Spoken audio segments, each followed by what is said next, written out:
Puissance, Feu, puissance. feu.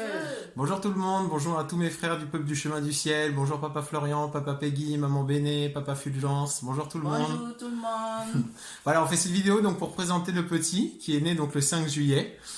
Donc voilà, Dieu nous a enfin bénis après plusieurs fausses couches. Il a enfin décidé de nous donner donc un enfant après cette troisième essai. Et donc comment ça s'est passé? Il faut savoir que du coup c'était une grossesse qui était considérée à risque par la gynécologue en fait qui a décidé d'arrêter ma femme donc le 23 janvier. Et donc en fait les soins se passaient à la maison puisque voilà il fallait vraiment qu'elle se repose pour préserver cette grossesse. Et donc du coup comment ça s'est passé? Il faut savoir que le 5 juillet en fait on a eu une visite de contrôle qu'on avait de manière classique quoi. L'infirmière est venue donc à domicile pour du coup contrôler si tout se passait bien. Il faut savoir que le rythme cardiaque du bébé donc a commencé à chuter. Elle nous a pas alerté plus que ça en disant voilà c'est des choses qui arrivent mais que du coup elle aimerait bien quand même faire des tests un petit peu plus poussés à l'hôpital. Donc du coup il fallait que ma femme se rende à l'hôpital pour faire ces examens là. Une fois arrivée à l'hôpital, donc ma femme s'en va, elle prend la voiture, c'était le dimanche soir, et puis du coup elle me rappelle quelques heures plus tard en disant que bon au final il va falloir que je reste au moins 2-3 jours pour des examens, et donc du coup elle m'a dit ramène-moi quelques affaires, et puis du coup il faudra que tu travailles demain à la maison. Donc en revenant, moi j'étais chercher mon ordinateur au travail, et en revenant j'ai un appel de l'hôpital qui me dit, j'étais avec le grand dans la voiture, à tes souhaits. J'étais dans la voiture et puis voilà, monsieur Sauvanet, félicitations, vous êtes papa. Et donc on s'est regardé avec le grand en disant c'est un petit peu tôt quand même parce qu'il faut savoir qu'il était quand même attendu pour septembre. Et du coup nous ils nous ont appelé le 5 juillet, il était né. Et donc du coup voilà. Voilà, on s'attendait pas parce que j'étais à 30 semaines de grossesse et que c'était un peu compliqué. Oui, cette année 2020, j'ai connu toutes les douleurs qu'une femme peut connaître, mais au final, on a eu la victoire. Dieu de papa Florian, comme il le dit, hein, ils vont te faire la guerre, mais ils ne te vaincront pas. Il a fini par nous bénir. Et donc, quand mon mari m'a laissé à l'hôpital, ça s'est avéré que la sage-femme a encore fait le contrôle, le tracé, qui baissait encore plus. Du coup, elle m'a dit, je vais appeler le médecin. Et le médecin, il arrive, il regarde l'écran, il dit, on va la transférer à Nancy. Parce que la ville dans laquelle l'hôpital est, ils ne sont pas habilités à faire naître les gros prématurés, en fait. Donc, ils ont appelé Nancy. Et pendant qu'il parlait, il regardait toujours l'écran. Et 2 minutes après, il dit, préparez le bloc. Là, j'étais au bout de ma vie, j'étais anéantie, je pleurais. Et pendant que je pleurais, son rythme chutait encore. Donc il me dit non, ne pleurez pas, je vais faire tout mon possible. Et le petit, il est né, je suis partie à l'hôpital à 14h et la césarienne s'est passée à 19h. Donc il est né à 19h, combien À 19h50 et quelques, je crois. Ça s'est passé très vite en fait. Ça s'est passé tellement vite que, donc quand il est né, ils l'ont transféré dans la grande ville. Et puis le lendemain, moi je suis partie. Quand je suis partie, j'ai fait 5 jours parce qu'ils m'ont endormi totalement. En fait, c'était pas une césarienne lambda. Il fallait m'endormir totalement parce que c'était pas prévu. Donc ils m'ont endormi totalement. Il fallait que moi je fasse maintenant le vent pour pouvoir manger et tout. Et j'ai fait 5 jours sans faire de vent. Et je vous assure que 5 jours sans faire de vent, mon ventre, il était comme ça. J'avais mal. Oui, j'avais mal. J'ai connu cette douleur-là. C'était horrible. Et j'allais quand même voir mon fils en réanimation dans le fauteuil roulant. Et jusqu'au 5e jour, j'en pouvais plus.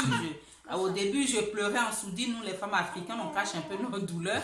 Je pleurais en sourdine, mais à la fin, le 4e jour, j'ai ouvert la bouche. Et les sages-femmes qui disaient, oui, voilà, là, on vous voit pleurer, on sait que vous avez mal. Les scanners, les IRM, ça a montré que j'avais un intestin qui s'est recroquevillé sur lui-même. Il faut dire que, selon ce que les médecins ont dit, que ça a été tellement vite fait.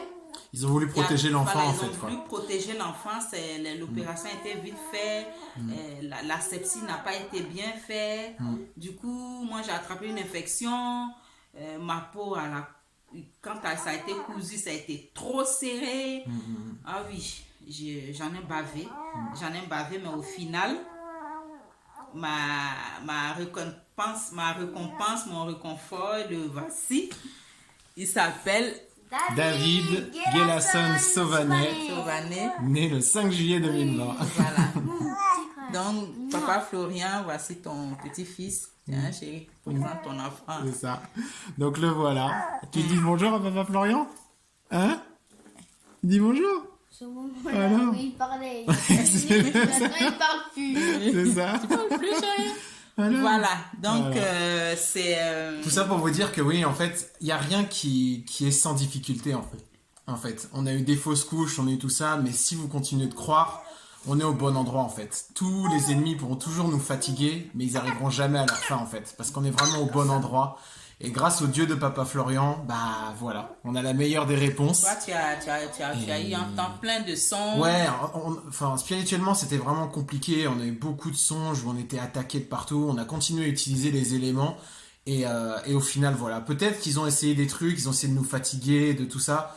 Mais on a toujours cru, on a toujours utilisé les éléments. Et au final, on sait très bien qu'on est au bon endroit parce que, voilà, ceux qui doutent encore, bah, voilà. Pourtant, 2 fausses couches, on aurait pu se dire, hein. Non, ça n'existe pas, encore une fois, à partir dans tout ça. Oui, parce que quand j'ai fait la deuxième On fausse n'en couche, pouvait j'étais plus, tellement quoi. au bout de ma vie. Et moi, j'aime pas me purger. Les purges, ça fait mal. Du coup, j'ai dit, oula. Donc, chaque fois que je tombe enceinte, j'ai dit, oula, je vais plus me purger. Et quand je sors réduit, bah, je pense aux purges. Quand je me purge, mon mari se moque de moi parce que je traîne partout. Donc, du coup, quand j'ai fait la fausse couche et je suis revenue de l'hôpital, j'ai dit, je ne me purge plus. J'ai pris la serviette de papa Florian, la serviette bénite. Je l'ai mis dans un bol, j'ai mis de l'eau. J'ai dit, tous les éléments ont la même puissance. Ouais. Dieu de papa Florian, tu me connais, j'aime pas me purger, ça me fait mal. Donc, à travers cette serviette, ce qui est dans mon ventre, qui me fatigue, qui fait en sorte que j'arrive pas à garder un enfant dans mon ventre, enlève-le. Que ce coup-ci, que ce soit la bonne foi en fait. C'est ça. Du coup, j'ai bu cette eau et je vous assure que après mon saignement de fausse couche, j'ai même plus mes règles à la suite. Hein. Ça a été un enchaînement comme ça. Je suis tombée enceinte. Papa, il a prié pour nous. Il a béni l'eau que j'ai bu durant toute cette grossesse. Grâce à cette eau même, l'enfant même a pu arriver à 30 semaines pour que même on puisse le sauver. Ça n'a pas fait comme les autres. Parce que les autres, j'attendais d'être un peu, que la grossesse soit un peu grande avant d'appeler. Papa Peggy me disait, dès que vous savez que vous êtes enceinte là, pourquoi vous n'appelez pas? Et papa même, il était anéanti même au téléphone quand il bénissait l'eau. Il a dit non, mes enfants ne doivent pas pleurer, il ne doit pas avoir la mort dans la maison de mes enfants. Et nous, on a continué à croire. Mon mari, même une fois, moi j'ai fait un cauchemar, je me suis levée, je suis venue au salon pour prier. Et je disais dans ma prière que Dieu de papa Florian envoie l'armée céleste autour de ma maison afin de capturer ce Goliath là qui me poursuit. Hein? Et ma mère là aussi qui est là, qui dit que, soi-disant, le marabout dit qu'ils ont pris mon âme et que je devais payer un cabri, un mouton, enfin il a cité tous les animaux domestiques que je devais payer pour faire un sacrifice. Et j'ai dit non, je ne peux pas faire ça. J'ai appelé papa Fusion, je lui en ai parlé, il a dit non. Et j'ai dit à mon petit frère, parce qu'elle le harcelait, je lui ai dit, si tu payes ces choses-là, ça sera ton âme à la place du mien. Moi, je suis chrétienne. Le Dieu de papa Florian, le jour où il va prendre mon souffle, je vais partir. Mais tant que dans cette maison, on continuera à glorifier son nom, il ne nous arrivera rien. Il peut rien nous arriver. Attaquer, mais ils ne vont jamais nous comprendre. Ils tenteront des choses, mais ça arrivera pas. J'ai prié cette nuit-là, et le lendemain, mon mari qui me dit, j'ai fait un songe hier, il y avait un homme armé qui était derrière la fenêtre, qui voulait rentrer dans la maison, et on t'a appelé, et nous on se cachait, c'était lui et notre grand, il se cachait, et puis moi je voulais absolument voir le visage de la personne, et il me disait, mais recule-toi, et pendant que nous on essayait de se cacher, l'armée est venue avec un cargo pour capturer ce monsieur-là pour l'emmener. C'est pour dire que quand tu demandes pendant ta prière que tu es sincère et que tu as confiance et que tu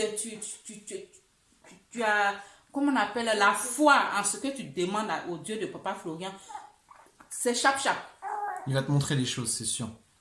C'est sûr. Et il faut vraiment continuer à croire. Peu importe les épreuves qu'il y a, on reparle encore des fausses couches. Nous, franchement, ça nous a vraiment mis plus bas que terre, mais on continue à croire. On a toujours espéré et au final, bah, ça nous donne raison en fait. Parce que quand vous voyez ce petit chéri-là, bah voilà, on sait qu'au final, on a toujours la victoire sur notre Toi ennemis. aussi, tu me disais non, ne nous décourageons pas. Bah oui. Toi-même, tu croyais pas. Moi, je croyais pas, et je sais que depuis que je suis au chemin du ciel, voilà, moi, ça a changé ma vie. Oui, il y a peut-être des étapes, et c'est ça en fait, c'est que il y a des étapes qui vont être dures. Faut pas croire que sous prétexte qu'on est dans cette maison-là, du chemin du ciel, que tout peut être parfait, tout ça et tout. Non, il y a des épreuves, mais on est au bon endroit, et c'est pour ça qu'il faut continuer de croire en fait, parce que ce qui se passe là-dedans, c'est puissant. C'est vraiment puissant. Et peu importe les éléments. C'est un Dieu qui parle. C'est un Dieu qui parle. Qui si vous entend ses demandez, enfants. il va vous montrer les choses, en fait, tout simplement. Et peu importe tous les éléments, il y a toujours la puissance dedans. Que ça aille du petit stylo à l'huile de même de 5 litres de sang de Jésus, il y a la puissance là-dedans. Parce que c'est vrai, c'est véritable, en fait, ce qui se passe là-dedans. Pour nous, on appelle ça de la magie. Mais Non, c'est pas de la magie, c'est de la puissance, en fait. C'est chap-chap. C'est chap-chap. C'est un Dieu qui parle, qui agit en C'est puissance et en heure. Donc voilà, Papa Florian, Maman Béné, voici votre petit bout de chou, David. Voilà, David. Et on vous fait de gros bisous, on embrasse tout le monde. Merci à tout le monde, tous ceux qui nous ont soutenus pendant cette période difficile. Oui, Soyez Papa bénis, Peggy, hein. on pleure dans tes oreilles, tu m'engueules. Tu n'as pas la foi ou bien? Oui, on a la foi mais Jésus même sur la croix là, il a dit, papa, pourquoi tu m'abandonnes? Quand c'est chaud, quand ça fait mal là, tu oublies même que ton Dieu il est plus puissant que ceux qui sont en train de t'attaquer. C'est quand tu sors de là, tu dis, ah, j'ai le Dieu de Papa Florian avec moi. Il est grand bas dans cette maison là. Bisous à tout le monde. Merci tout le monde, soyez bénis. Et croyez toujours. Amen. Grandissez votre foi. Amen. Bye bye. Au revoir. Bye bye.